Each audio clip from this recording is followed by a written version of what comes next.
Mbote Nabino partout, Bozo Kazo Rolanda, quel boule magazine. Partout, bande de surtout il y a diaspora congolaise depuis les États-Unis d'Amérique. Tous les labino Yamingo, Wapi, quel boule mag, y a les bandi.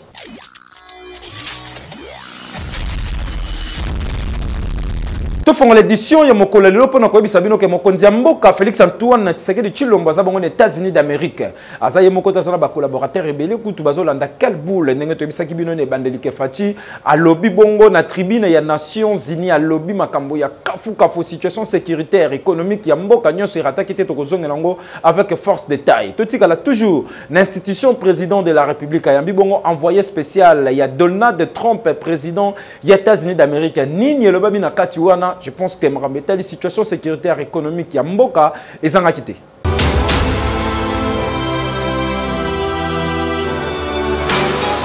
Pendant ses jours à New York, aux États-Unis d'Amérique, Mokonzi Mboka son excellence Félix Antoine Tshisekedi Tshilombo ayamba kibongo Monsieur Massad Boulos oyo azali conseiller principal pour l'Afrique ya président américain Donald Trump. Masolo na bango tournaki mingi sur suivi ya accord de paix oyo ezalaka bongo signé na Washington le 27 juin 2025. Yango au nom ya président Donald Trump, Monsieur Massad Boulos a réaffirmé engagement des États-Unis d'Amérique pene République démocratique du Congo pour retrouver Kimia et Libela face à la situation où le parti Est et RDC zali kolekisa depuis bané belé. Et zalaki pe occasion pour les deux personnalités ya kolobela partenariat stratégique entre RDC et les États-Unis d'Amérique pe lisusu batalisi volonté ya koyeba ko finaliser na mikolo ezali koya descente ya ba investisseurs américains na sol congolais. Eki Dossier Vital Kamerhe après démission oyo ba kinoa ba congolais ba kamwe oh Facha lobby est pas zonga le roi batunion so donc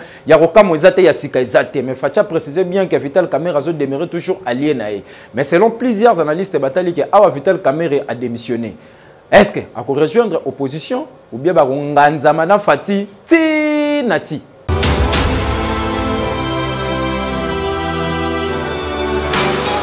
Au cours ya plénière où ezalaki bongo mouvementé pour nakosala bongo examen sur rapport ya commission oyo batiaki en place examiner bongo pétition contre quelques membres ya bureau ya Assemblée nationale. Mbala moko président ya chambre basse Vital Kamerhe abimi. Kasi na maboko na ye botala bino moko bien ba document aye kotanga démission kota lisananu attachement na ye pona mboka pe barole la joie mingi na mariage esalemaki fati vite bino moko boyebi boyoka ye. Honorable député, estimés collègues, mieux que quiconque, porté par la conviction et l'amour de la patrie, j'ai activement œuvré à l'avènement d'une alternance pacifique dans notre pays et en faveur de son Excellence, M. Félix Tshisekedi Tshilombo, président de la République et chef de l'État. Aujourd'hui, je me réjouis de constater que nombreux de ceux qui nous ont rejoints et ont épousé cette conviction que nous étions si peu à partager à son temps, celle d'une refondation de notre État autour du président Félix Antoine Tshisekedi Tshilombo. J'ai consacré l'essentiel de ma vie à la recherche de la consolidation de la paix, ainsi qu'à l'amélioration des conditions de vie de notre population. Déjà partir ya New York et si comme Mokonzi Mboka azali ko séjourner atalaki yango en direct yepe aye ko réagir ko talisake situation oyo ekomeli bongo Vital Kamerhe na Assemblée nationale ye aza ni de loin ni de près na yango quand bien même azali garant ya bon fonctionnement ya ba institution boyoka fati béton. Il y a un fonctionnement, une cuisine interne à chaque institution et les choses s'orientent selon ce que ces institutions sont en train de faire. Moi, je suis le garant de la stabilité de ces institutions, mais ça ne me donne pas le droit d'aller m'immiscer dans ce qui se passe dans ces institutions. J'ai appris comme vous aussi aujourd'hui la démission du président de l'Assemblée nationale. En tout cas, na kotala oyo nyoso, ezali kotalisa ke histoire et se répéter pour une deuxième fois. Na vie politique ya Vital Kamerhe, bino moko boyebi par le passé, azala kapé visé kaka boye na poste ya président ya Assemblée nationale. Situation oyo esalaka ke aye bakolongwa bongo na parti ya Joseph Kabila, PPRD, pe aye bako créer parti politique na ye moko, veut dire tangu kaka babwa kisie abi na milambe la funa nganga moko. Lelo yo se répété, est-ce que tu assister na même scène et si ka Vital Kamerhe akobenda na topé akosa la preuve ya pacificateur jusqu'au bout, surtout que autaki ko renouveler engagement na ye na ko signer ka bongo charte ya union sacrée. Affaire oyo eza à suivre. Tozo talela, tozo zimele. Okay. Tofanda toujours dans les campagnes d'émission, il y a Vital Kamerhe. Après démission wana, ba députés nationaux, bazanga ki malobate, ba lobby ya ndenge nyonso.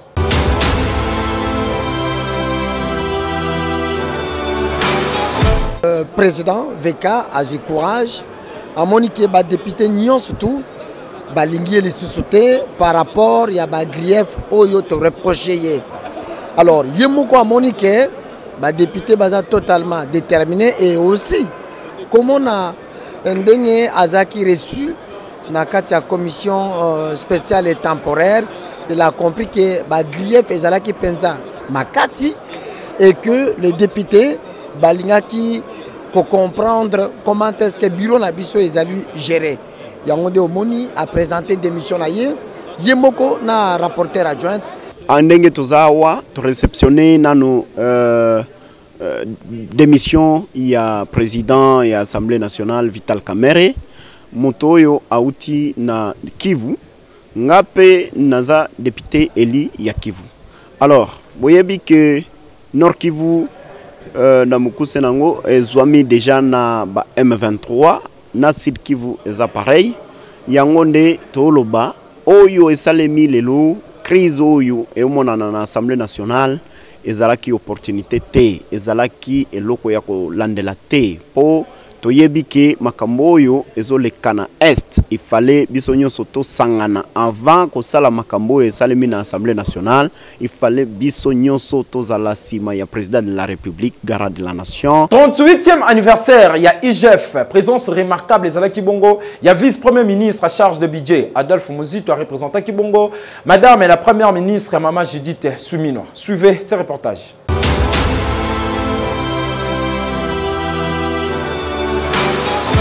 Salon Congo ya Pullman Hotel nde servaki de cadre pour la célébration. Il y a 38e anniversaire. Il y a inspection générale des finances IGF. Na présence, il y a bakondi ndenge na ndenge. Tour à tour, VPM ya budget. Azwaki maloba. Pour encourager Moussala ou inspection générale des finances ezali kosala. Ezali kosala IGF.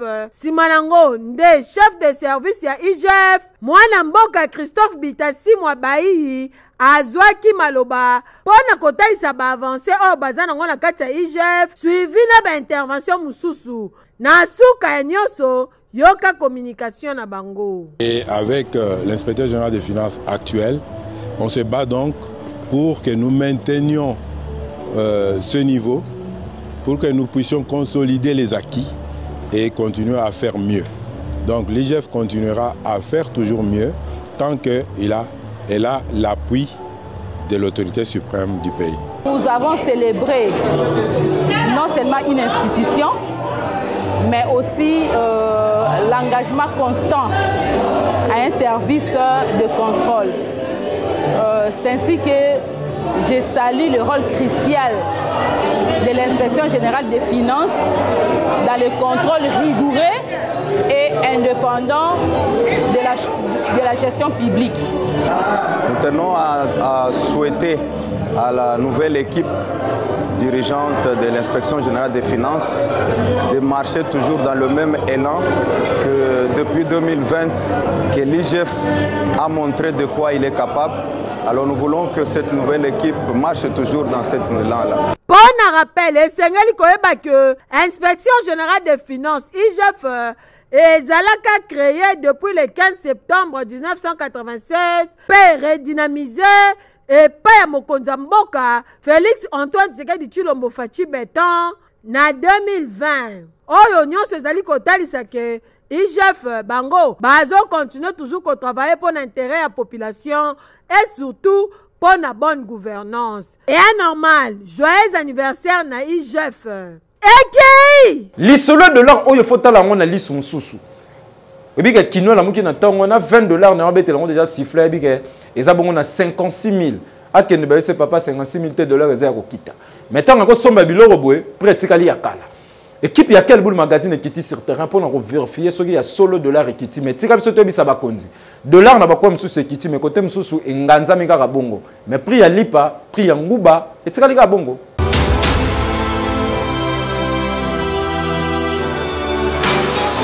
lisolo $, fort landela ngo bien po balobara ekiti au moins na ba tableau ba komi bien mais ce qui bolande après 3 jours nzoka ezali fin ta mavuba lelo yo bakino balamuki na tongo bebaka $, ekiti caméra ya quel boule mbambo to sala kanango pona koluka ko informer population yeba soki $, ya solo ekiti to te to bandi ko tambola et pas ba toi terrain bakambista epai bana pe ba maison bazalaka bana communication bacha pe ba maison ba misu bateka ba crédit misu bateka pe ba minute to benga tout réseau to pe ba bateka ka ba giga na ba mégabyte to yero kuta bango papa est-ce que awa $, ezali ya kokita to te ya resamba te yomo yoro communication ndeko oyo monaki surtout ba locataire ozo kende po okuta mbongo na ndako ba yebiso ke non il faut que mutelanga $. Tant que somba $, au petit $, bah côté que le $, 29 30 000. Voilà ce qu'on est, les aides qui m'abîment, les aides qui passent. Si on est qui des avantages dans mon pays, les gens qui taponnent temporairement. Et qui t'y comme qui est bah c'est vidé. Tola to la mutu qui est zone sous 28 000. To longwe pande ko oyo to keye pa msusu. Yekutu to kucha déjà tala mutede na $10 azo paye crédit yangwana. Apesiye aipsa baksa 4 000. Nasuka nango yepa yebisi biso na ndenge na ye yoke lokoyo. $, c'est normal. Mboka oyo bazana posa biloko za star. Mboka oyo bazana posa ba vivre quand même na fimo ya moins bien. C'est na tapé de $, ça na nyoso likolo banini. $, c'est vrai. Batum sous balobi et kiti. $, ezalaki na 28 000. Mais na mincho to solo babekomi na 27 000. Mais na bakwa misu soko kei $, ezaka 28 000. Donc na tangwa lelo batum sous ba changer $, na 28 000. L'histoire okitana ezaka na quelques coins. Mais bakino balelaka mingi surtout pendant likambo etali marché bokoyo koloba $, ekiti impact na ngo poezala il faut biloko ezala ya kokita mais soko kena ba supermarché okei na wawenze bawenza minene place ba mama bakenda kosoma ba provision okuta biloko ezaka toujours ya likolo mais siko $, ngo ekiteleli nini et puis ekiteleli wepi po impact ya $, soko kiti il fait mon sur terrain surtout soko to longo kota bata wenze to yema mbetali ba loyer engaye awa $, balobe kiti 27 000 bat bafuta kandaku babongama déjà po biswane rozana ba bayer ayeb soka na prix na ye ato ebise kiti yepe na ndenge na ye ko exiger yo mais to bandi ete bakonzi soki $, ekiti ya solo il faut rolandela ngopo batum susuti sikoyo balobi $, ndene kiti te hekeyo le 1er octobre devait le Tereso Banda bato zo mona bazo ke des États-Unis d'Amérique tuna bango ba yebiso ba betaki na cyber café Jafar yozo ke ne bikenda ke na ngono ti lelo zo kanga bato bandoki secret za se moko landa message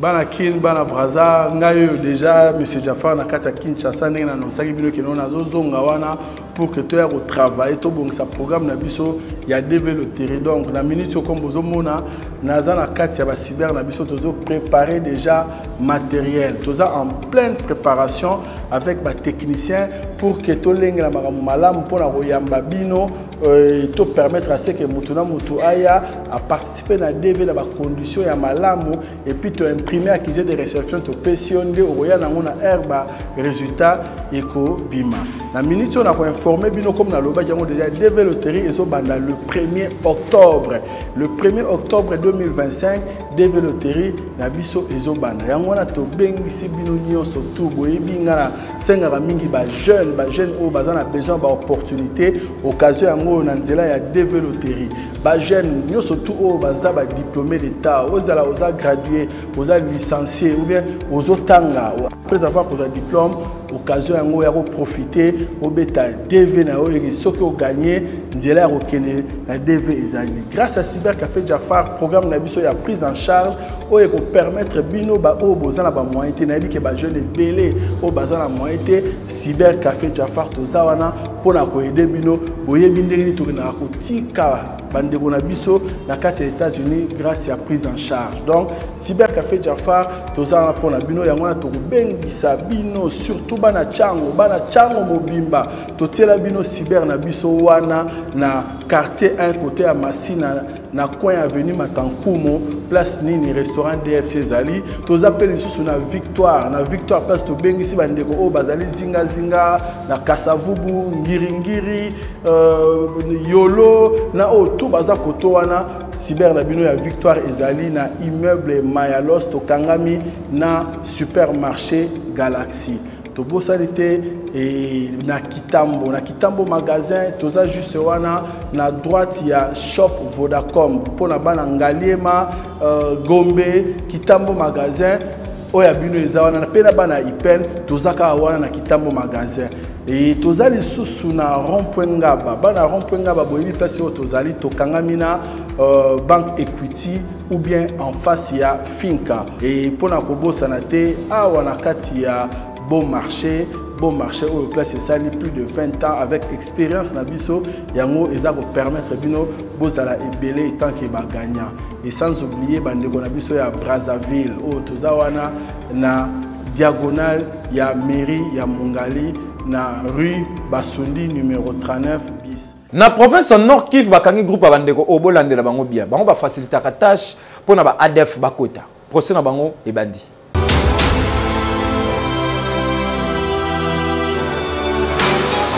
Bazali au total 11 prévenus oyo bazalaki bongo présenté liboso ya tribunal militaire ya Beni lors ya ouverture ya procès en flagrance oyo salamaki lundi 22 septembre 2025 11 prévenus oyo baza bongo jugé pour na participation na bango pe facilitation ya opération ya ba ADF oyo baza bongo ba responsable ya ba attaque ebele na Beni na province ya Nord Kivu ndenge omoni bango boye batu na batu baza na misala na bango basalaka misusu baza chargé ya ko ravitailler ba ADF na biloko ya kolia misusu bayelaka bango minduki misusu pe bazalaka lokola ba éclaireur bayaka sur terrain kotala mouvement ya ba FRDC po bakende kopesa sango de façon que ba ADF ba kosala ba attaque kokamwa kasi grâce ya ba différentes opérations sur terrain ya ba FRDC nde salike bakanga bango misusu ba beti munoko kasi lokola la force reste à la loi nde batie bango maboko bango yeyo baza bongo jugé liboso ya tribunal yoka auditeur ya garnison ya Beni ndenge a communiqué quelqu'un qui ravitaille les ADF en produit de première nécessité. Il vous a dit, M. le Président, qu'il avait une moto. Ils achètent les motos pour leurs collaborateurs. Et ces motos, M. le Président, sont achetées pour leur ravitaillement. Pour la population ya Beni, procès oyo eza ouf de soulagement. Pour ceux qui bateau baza condamné et côté ya misusu o batikali batika kosala makambo ya boye. Pour surtout na Beni, ba congolais ebele bazo coopérer pe bazo pesaka position ya ba FRDC et pas ya ba ADF. Et normal ten procès oyo eza bongo renvoyé mokolo ya mercredi 24 septembre et sika verdict final ekokoya. Eki Fonank bazo préparer bongo kiniwewa, c'est-à-dire ndeko nyonso yom tokumbaka moto bonga makapo ba enregistrer yo po kala te tongo ekoyinda awa olela o mame.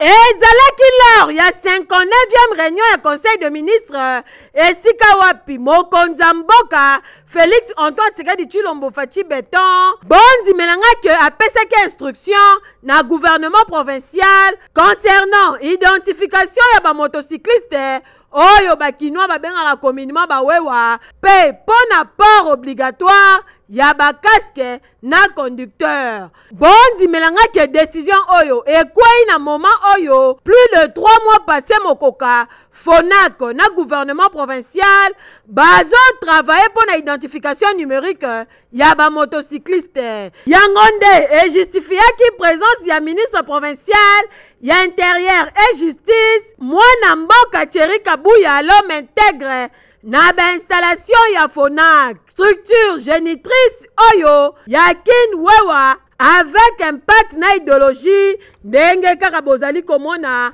une façon ya kotala ndenge nini musala ezali kosalema kitoko lokola stock ya biloko ekomaki deja botala kaka bino moko amonaki ba casque ba gants ba protège genou pe biloko mususu pour la sécurité ya bawewa na ba client na bango na suka ya nyoso yoka ministre ndenge a communiqué. Ce qu'il faudrait retenir de cet échange, c'est la volonté justement ou l'action du gouvernement provincial à vouloir organiser, à mieux organiser le secteur des transporteurs, des taxis-motos. Donc nous allons aller, donc nous sommes déjà fixés l'objectif d'aller dans le sens de l'identification biométrique des acteurs de transport de ces secteurs.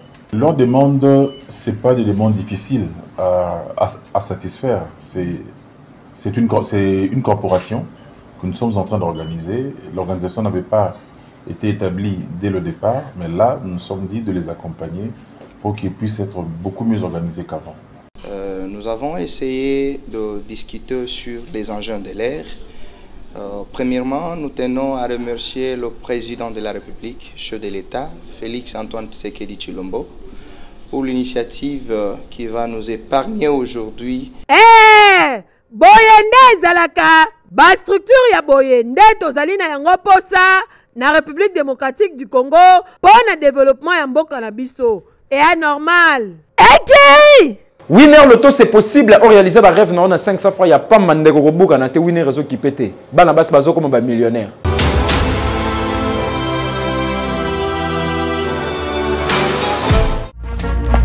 Ah, ils sont là? Bonjour la délégation. Bonjour. Alors, monsieur Pila? Oui, madame. S'il vous plaît, chambre normale 025. Merci. Monsieur Isobé? Chambre normale 026. Merci. Monsieur Saïsaï? Oui. C'est la suite présidentielle 001, s'il vous plaît. Oh. Waouh. C'est la vie. Il y a beaucoup de gagnants. Certains sont parmi vous. Winner Loto a déjà commencé. Vous soumez déjà ticket d'ailleurs. Win 4 250 francs par ligne. Gagnez 4 numéros pour un jackpot à partir de 10 millions de francs congolais. Et Win 4 doublé 500 francs par ligne. Gagnez 4 numéros pour un jackpot à partir de 20 millions de francs congolais. Tous les jours. Les prix commencent à partir de 2 numéros gagnés. À jouer sur tous nos points de vente et mobiles en composant étoile 404 dièse disponible sur M-Pesa et RTL Money. Insécurité na monga foula na CPA Mouchi échanger forme. Baya kulu na ba mokrima krima bazo kipete. Ezaki kalaso bakuta na nzela papa mama pesa chombo mais tout royo kokoko fongola ndako. Bwe.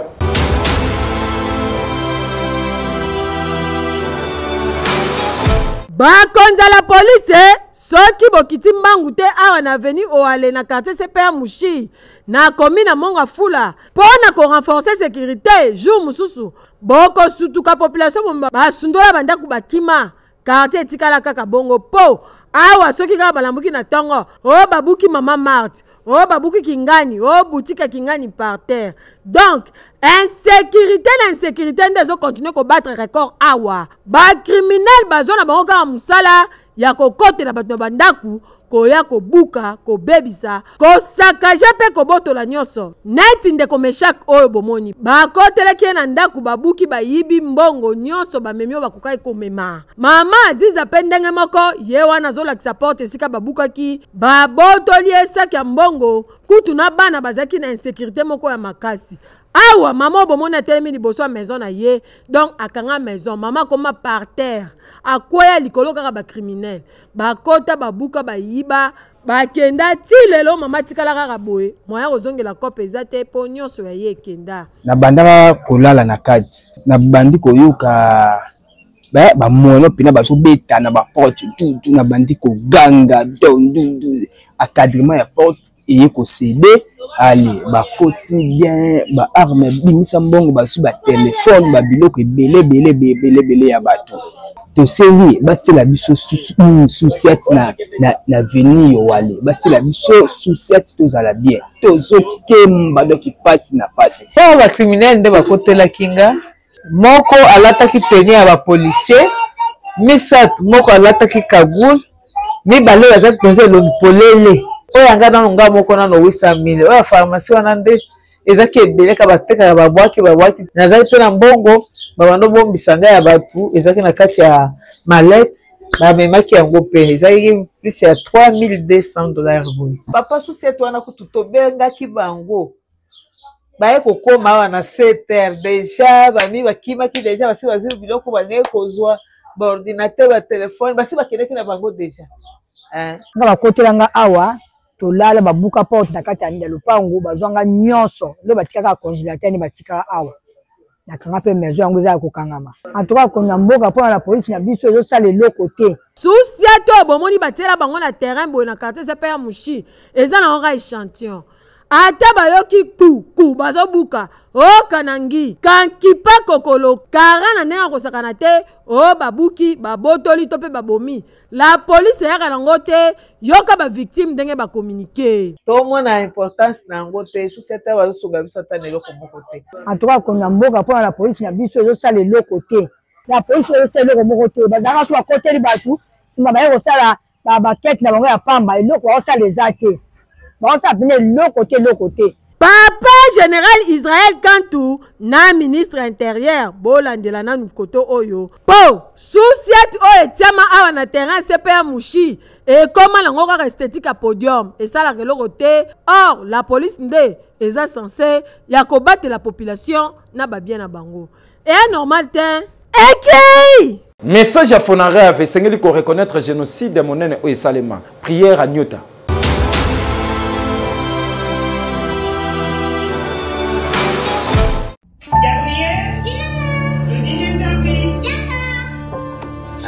Comment était l'école aujourd'hui? Bien. On nous a dit d'écrire ce qu'on voudrait faire quand on va grandir. Et qu'est-ce que tu voudrais faire quand tu seras grandi?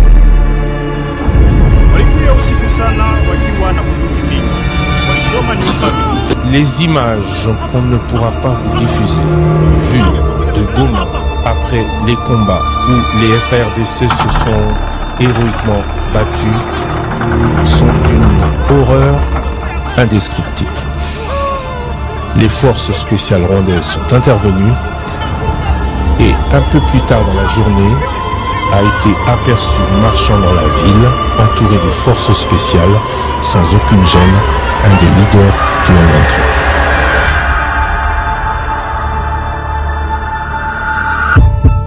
Pio, est-ce que quelqu'un m'entend?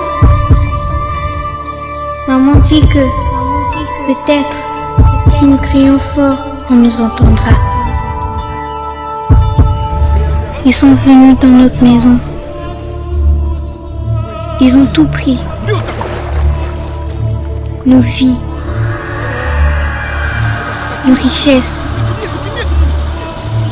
Ils ont détruit tant de choses. Mais combien faut-il encore pour que ça cesse? J'ai très mal. Mal partout. Papa est tombé. Qui prendra soin de nous? Pourquoi on nous regarde comme si on n'existait pas? On nous crie. Pourquoi personne ne vient nous aider?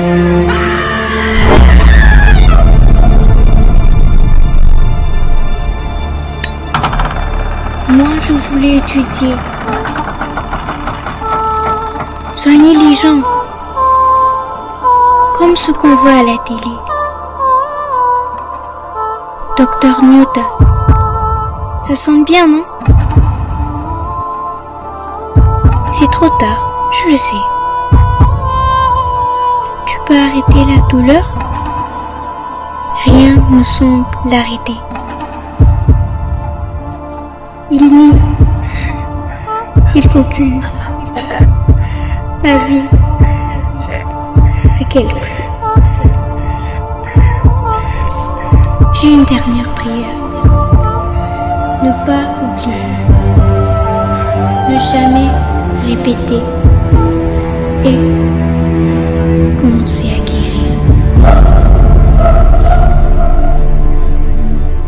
Joyce tolakisaki bino aza na problème ya kotambola grâce ya bandeko ya diaspora pe ya Quel Boule magazine bikazu isusu lisungi.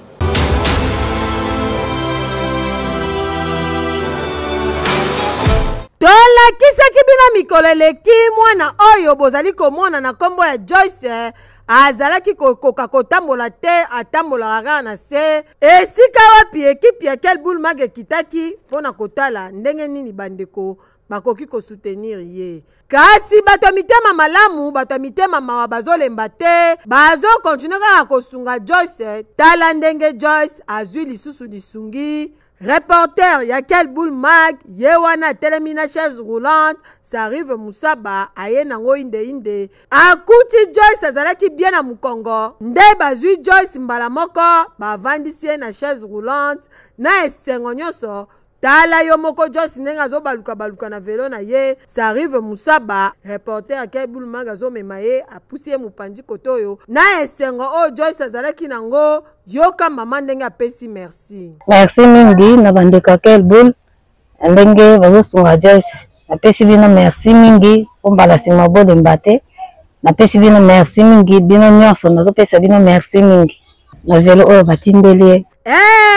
Tangu tolobaka ke Quel Boule mag eza kaka magazine d'actualité générale te kasi ya caractère social ezosunga po grâce à interactivité oyo Quel Boule mag azalaka nango na ba fidèle téléspectateur na ye batikaka te tangu nyonso mpona kosunga et surtout na bandeko ya diaspora oyo baezitaka te mpona kopose ba acte malamu. Tala ndenge Joyce azwi lisusu lisungi désormais akotambola lisusu na sete akokoma salite te aza na velo na ye akotambolaka na chaise roulante kasi akosala eza ebele bandeko bokanga motema te bosunga Joyce ata mpona mwa eloko akolia ndako mpe bazovanda na bacondition mabe makasi mbongo mpona kofuta efutamaka avec beaucoup de difficultés. Ndeko mosusu ayoki mawa sala lokola baninga poser acte malamu nzambe akozanga te kopambola yo eya normal.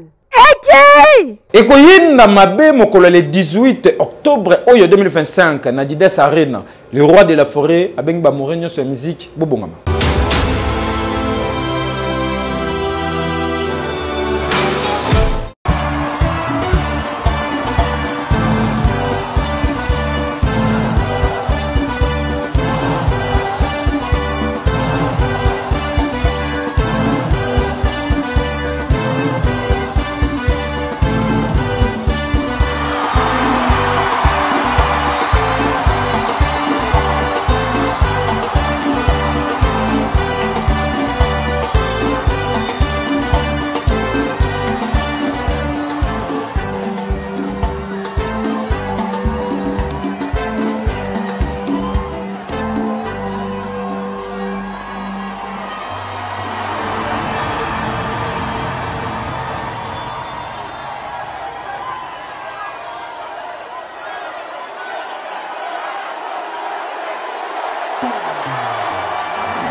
Angala beta bersi double zeni jamais na lobela.